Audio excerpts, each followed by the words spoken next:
Good afternoon, class. Ms. Najera here. We will be continuing our unit on the civil rights by creating a civil rights timeline.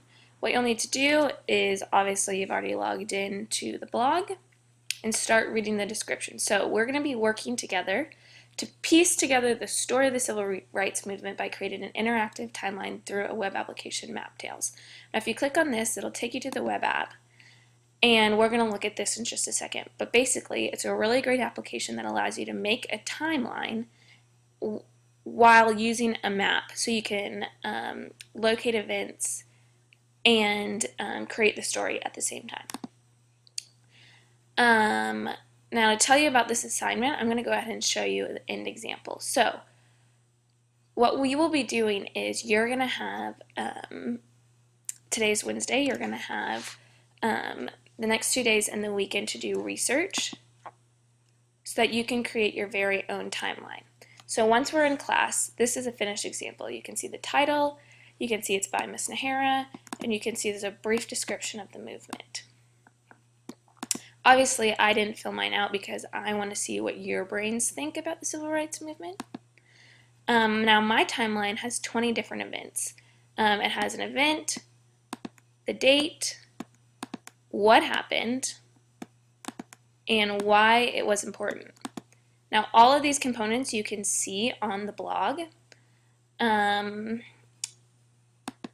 components that you're going to need. So my timeline, like I said, has 20 events. You can see them. All kinds of events all over the nation happened that created the civil rights movement. Your timeline only needs 10 events. Each event, like I said, needs to create a title, a location on the map, a description of the event, and the date it occurred. And each description has to say what happened and why that was significant. So, in order to do this, you're going to need to do a little bit of research. Before you come into class on Monday, you're going to need to get online, get in your textbook, and find 10 different events. So like I said, I chose 20 events, you only need 10. Find 10 events, look up when they happened, where they happened, what happened, and write why you think that was significant. You should turn in a page just like this on Monday and make sure you have a works cited page. I want to see where you got your information. Now, if you forget what this is supposed to look like, you can click on this and that example will download right to your computer. Now once we get into class, we'll be creating our map tails, and it's going to be really easy. You click create your tail, you will type civil rights movement, you'll put your name, what is the story about, the civil rights movement is ...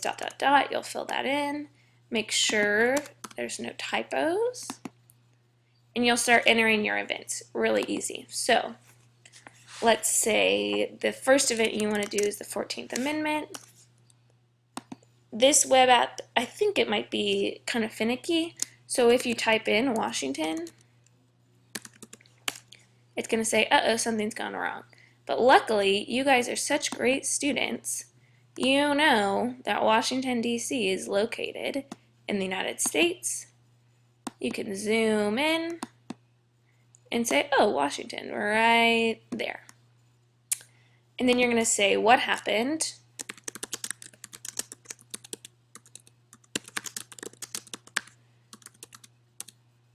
oops, ratified. This was important because ... Now you're going to be going a lot slower than me right now, so you won't have any typos. When does this happen? You'll say, you'll click done once you've entered all 10 events. Now once you've entered all 10 events, you can view it, see, oh look, this is what I created. 14th Amendment, we've only done one, so kind of a bummer. And then you'll share it on the blog page. Now we're going to be actually working on making your map tail in class, but before you come to class you need to make sure you have your research done. If you have any questions, you can post a question on the blog or you can send me an email. Good luck, you guys. I'm really proud of you. I think this is going to be a really fun assignment. Get to researching and pick out your 10 events.